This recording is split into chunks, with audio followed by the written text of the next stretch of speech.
వర్తమానం మధ్యాహ్న వార్తలకు స్వాగతం. వార్తలు చదువుతుంది భాష. ఈరోజు వార్తలోని ప్రధాన అంశాలు: ఇరాన్ ఇజ్రాయెల్ మధ్య ఉద్రిక్తతలు పెరగడంతో ఖాళీ చేయింపు చర్యలు వేగవంతం.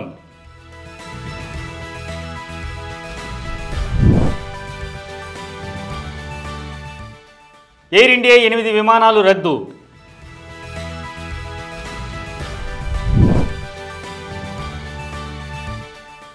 ఆర్ఎస్ఎస్తో సంబంధం ఉన్న భారతమాత ప్రతిమపై కేరళ మంత్రి రాజ్ భవన్ కార్యక్రమాన్ని బహిష్కరించారు.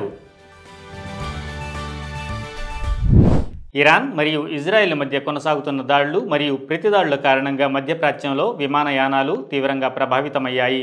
విమానాశ్రయాల మూతపడటం, వాణిజ్య విమానాల నిలిపివేతతో ఆ ప్రాంతాన్ని వీడటానికి ప్రజలకు సులభంగా మార్గాలు దొరకడం లేదు. ఈ అపస్థితిలో అనేక దేశాలు తమ పౌరులను విమానాలు, రహదారులు, సముద్ర మార్గాల ద్వారా ఇరాన్, ఇజ్రాయెల్ నుండి తరలిస్తున్నాయి. బల్గేరియా తన దౌత్యవేత్తలను ఇరాన్ రాజధాని టెహరాన్ నుండి అజర్బైజాన్ రాజధాని బాకూకు తరలించింది. బల్గేరియన్ ప్రధాని రోసెన్ జెల్యాజ్గో వెల్లడించిన ప్రకారం ఎంబసీని మూసివేయట్లేదు, కానీ ప్రమాదం తగ్గే వరకు బాకూకు తరలించాము. ఇరాన్ నుంచి 1600 మందికి పైగా చైనా పౌరులను, అలాగే ఇజ్రాయెల్ నుంచి వందలాది మందిని చైనా ఖాళీ చేయించింది. చైనా విదేశాంగ శాఖ ప్రతినిధి గువో జియాకున్ ప్రకారం, మన పౌరుల సురక్షిత తరలింపునకు మేము అన్ని ప్రయత్నాలు చేస్తున్నాం. ఇరాన్లోని ఇస్ఫహాన్ నగరంలో ఉన్న చైనీయుడొకడు తెలిపారు. పలు చోట్ల పేలుళ్లు వినిపించాయి, పౌరులు గాయపడ్డారు. దౌత్య కార్యాలయం హెచ్చరిక తర్వాత మేము మానసికంగా సిద్ధమయ్యాం. యూరోపియన్ యూనియన్ ప్రస్తుత ఉద్రిక్త పరిస్థితుల్లో తమ బ్లాక్లోని 27 దేశాలకు చెందిన 400 మందిని బోర్డాన్ మరియు ఈజిప్ట్ గుండా ఖాళీ చేసింది.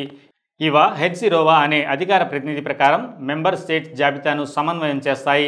మేము విమాన రవాణా ఖర్చుల్లో 70% సహకరిస్తాం. స్లోవాకియా, లిథువేనియా, గ్రీస్, పోలాండ్ దేశాల నుంచి సహాయం కోసం అభ్యర్థనలు అందుతున్నాయి. ఫ్రాన్స్ విదేశాంగ మంత్రి జాన్ నోయెల్ బైరోడో ప్రకారం, ఫ్రాన్స్ తన పౌరులను ఇరాన్, ఇజ్రాయెల్ నుంచి తరలించేందుకు చుట్టుపక్కల దేశాల ద్వారా సహాయాన్ని అందిస్తోంది. ఇరాన్లో ఉన్నవారు వీసా అవసరం లేకుండానే ఆర్మేనియా మరియు టర్కీకి ప్రయాణించవచ్చు. సరిహద్దుకు చేరలేని వారికి ప్రత్యేక కాన్వాయ్ ఏర్పాట్లు జరుగుతున్నాయి. ఇజ్రాయెల్లోని పౌరులకు జోర్డాన్ మరియు ఈజిప్ట్ గుండా షర్మ్ ఎల్ షేక్ లేదా అమ్మాన్ విమానాశ్రయాలకు బస్సులు పంపుతారు. జర్మనీ బుధవారం అమ్మాన్ నుంచి ప్రత్యేక విమానంలో 171 మందిని తరలించింది. గురువారం మరో 174 మందిని తీసుకువచ్చింది. వారం చివరిలో ఇంకొక విమాన ప్రయాణం ఉంది. ఇజ్రాయెల్లోని టెల్ అవీవ్లో చిక్కుకున్న డేనియల్ హలావ్ అనే వ్యక్తి, ఇలాంటిది గతంలో ఎప్పుడూ అనుభవించలేదు, ఇంటికి చేరిన ఆనందం వర్ణించలేనిది. అయితే అతను మరోవైపు ఇలా చెప్పాడు: అమ్మాన్కి ఎలా వాడాలో మేమే చూసుకోవాల్సి వచ్చింది. మాకు సాయం తక్కువగా కనిపించింది. ఇరాన్ విదేశాంగ శాఖ ప్రకారం, కాన్వాయ్ ఏర్పాట్లు చేయడం వల్ల భద్రతాపరమైన ప్రమాదం ఉంటుందని భావించి ప్రతి ఒక్కరిని విడివిడిగా తరలించాల్సి వచ్చింది. ఇది తాజా పరిస్థితికి సంబంధించిన అంతర్జాతీయ ఖాళీంపు చర్యలపై సమగ్ర నివేదిక. ఎయిర్ ఇండియా శుక్రవారం మొత్తం 8 విమానాలను, వాటిలో 4 అంతర్జాతీయ, 4 దేశీయ సేవలు నిర్వహణ మరియు ఆపరేషన్ల కారణాల వల్ల రద్దు చేసినట్లు తెలిపింది. ఎయిర్ ఇండియా ప్రకటనలో తెలిపిన ప్రకారం, ప్రయాణికులను వీలైనంత తొందరగా గమ్యస్థానాలకు చేరుస్తూ ప్రత్యామ్నాయ ఏర్పాట్లు మా టీములు చేస్తున్నాయి.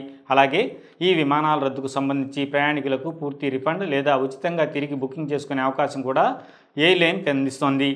రద్దయిన అంతర్జాతీయ విమానాలు: AI 906 దుబాయ్ నుంచి చెన్నై, AI 308 ఢిల్లీ నుంచి మెల్బోర్న్, AI 309 మెల్బోర్న్ నుంచి ఢిల్లీ, AI 2204 దుబాయ్ నుంచి హైదరాబాద్. రద్దయిన దేశీయ విమానాలు: AI 874 పూణే నుంచి ఢిల్లీ, AI 456 అహ్మదాబాద్ నుంచి ఢిల్లీ, AI 2872 హైదరాబాద్ నుంచి ముంబై, AI 571 చెన్నై నుంచి ముంబై.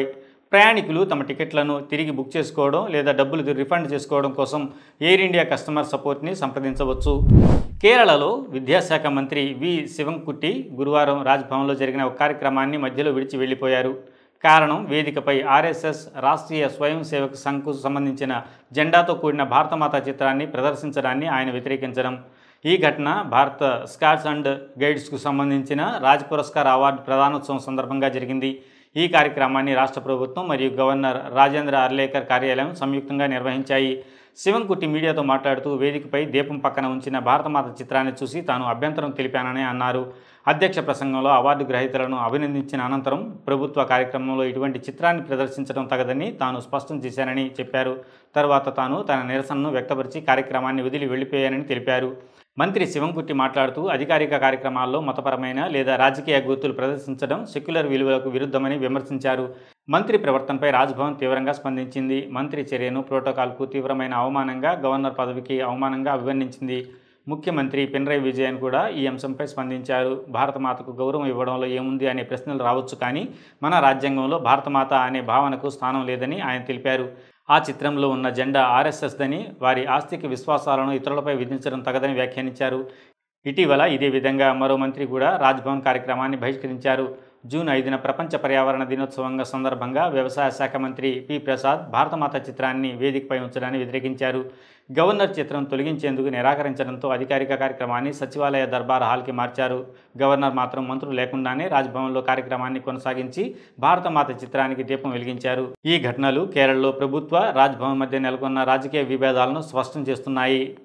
ఈ వార్తలు ఇంతటితో సమాప్తం. మరిన్ని విశేషాలతో మళ్ళీ మీ ముందుంటాం. అంతవరకు సెలవు. ధన్యవాదాలు.